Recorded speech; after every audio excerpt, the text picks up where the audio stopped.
Hi everybody, welcome to my stable yard and welcome to Merlin, who is my able-bodied assistant for this video. I'm going to be talking to you about the focus that I use when I am training a horse, and the focus comes from the principles of Aikido. I wanted to show you, with the help of some coloured dots, where I focus my energy and my intention from my centre when I am working a horse. So the first thing I want to talk about is focus. When I say focus, I don't mean you scrunch up your eyes and focus on something.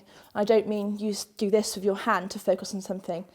Inner focus comes from a soft expression, a place of softness and calmness. Whatever is in my mind's eye is in my focus. So if I turned to Merlin and I looked at him now, he is automatically in my line of focus and intention. To do him an honour, I have to give him my full attention at all times, to guide him and to show him where to go without aggression or fear. I'm going to start talking about the purple dots. When I'm working from the ground, these are the areas that I do focus on. And I focus on them for one reason only. This is the guiding energy when you're working a horse. You have to be very careful with the head of a horse because you can block them if you stand too far in front of them, and it can be seen as aggressive. If you look at horses in the herd, they will tend to be bitten or kicked from the front, and they react more from the front of the head. So if I move up to his head, already he's started to come towards me because I'm offering him kind energy at the moment, so he's interested in what I have to say. But the expression in his eye is of unsure. He's not sure what's going to happen. Because I've come to a point of his head where I could either be aggressive or passive. So he knows and he feels my energy, so he's come to my hands and we're fine with that. So when I'm working him, I make sure that I bear in mind that he could be frightened if I stand too far in front of him. So the purple dots for me indicate places where I need to give him positive, relaxing energy. If I was working him on the lunge now and he'd be doing this with his mouth, I would just focus soft energy towards his mouth. I would drop the rein and I would say, "It's okay." And I would talk to him like that and he'd be absolutely fine. Again here, this is another point to focus on when I'm working him.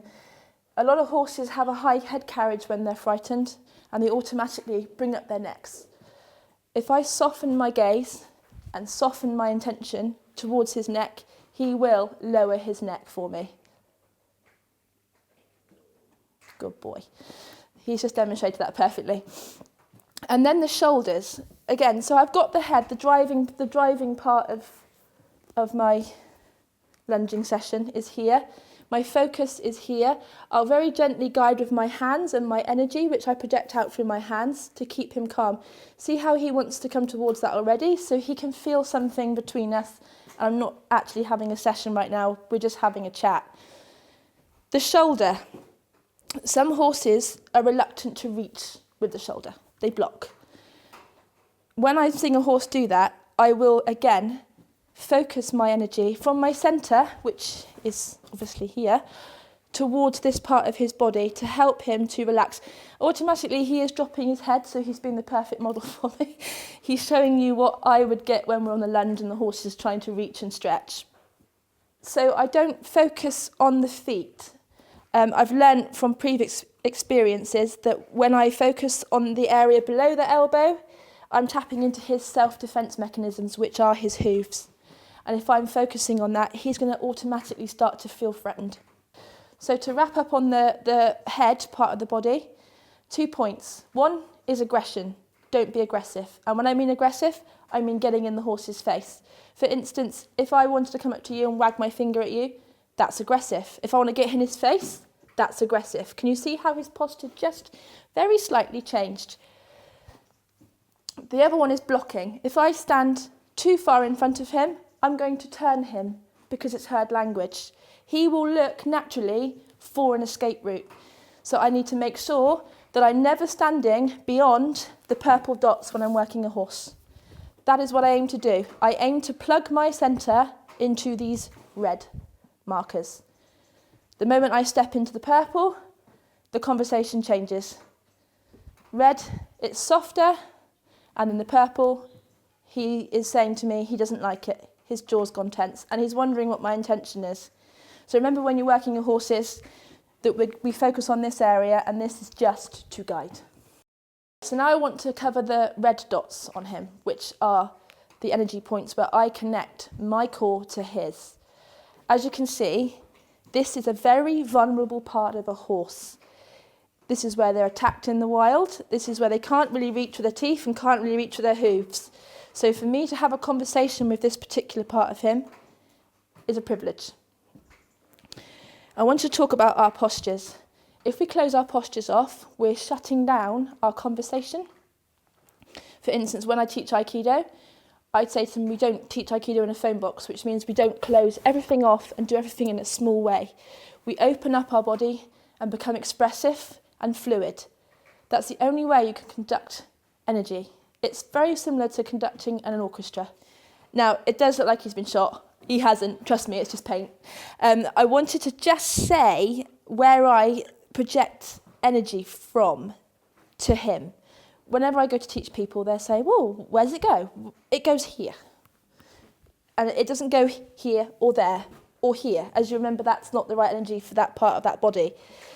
To have a conversation with a horse, you need to be at peace with yourself as you tap into his vulnerable area. If you're not, you're putting yourself onto him. You're not being an effective herd leader. At Aikido, we teach a pushing energy from the centre.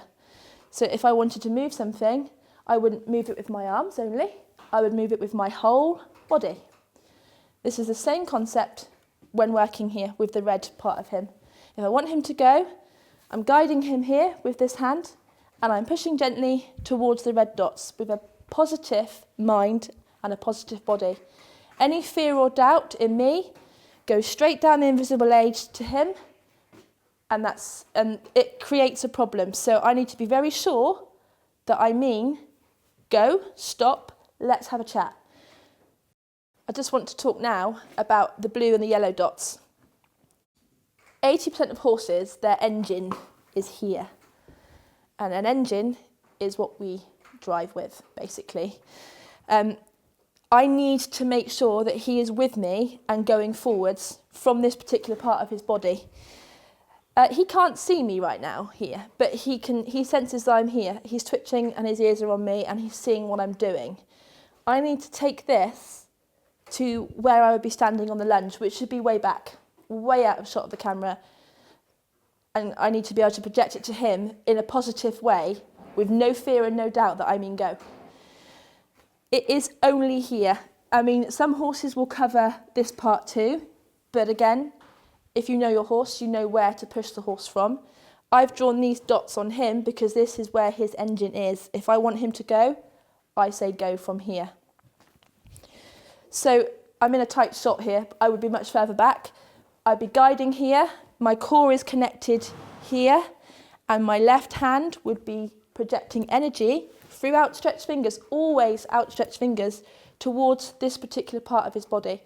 Okay, so I've only just touched him with my hands and he's trying to react to that already. That is how I move a horse around an arena. Guide, conversation, push. If I wanted to change the tempo of the movement, I would draw back energy. If I wanted to go forwards, I would send it out. Also, lowering my posture. If I'm upright and like this, I'm quite aggressive, and my stance is of you will do as you're told. You won't get very far with a horse like that. You need to be able to be buoyant and fluid and moving through your body to be able to get a horse to move. I would actually be very much up and down like I'm dancing with a horse. You'll see that in later videos. Straight away, as I did that, he turned to look at me because he said, oh, this person's interesting now. She's not just waffling onto a camera. But this is exactly what I mean. You have to be able to tune into what he's thinking. He's in your focus. You want to be able to project him to go forwards from here. The conversation's here and the front's here. He's trying to move now, even me just talking. He's trying to go somewhere, but he knows he can't. It's really important that you do not become dependent on the whip. I see a lot of people that become dependent on the whip and they close their fingers. And the moment you close your fingers and clench your fist, you've stopped conducting energy. I don't use a whip. I have soft, relaxed fingers guiding him. If you look at his reaction, he's looking at something over there right now. If I come in like this, look at his ear. He's on me, his lips twitching, and I've plugged into the points that I have said work on a horse. I'm exactly where I should be. Purple, blue, red. And he wants to have a conversation. Okay, to summarise this video, I wanted to just say I get very passionate about this subject. I've been training in Aikido for many years, and I brought that particular training to my working with horses. So I'm trying not to give too much away in the video. What I would like to say is go away and try this. Use these focus points on your horse. See the reactions you get. Write them down, message me, ask me questions. It's fine. I love to teach. I love to come and teach people this. He has been particularly good today by showing you where I focus my attention. And I really want to say thanks for watching and have fun with your horses.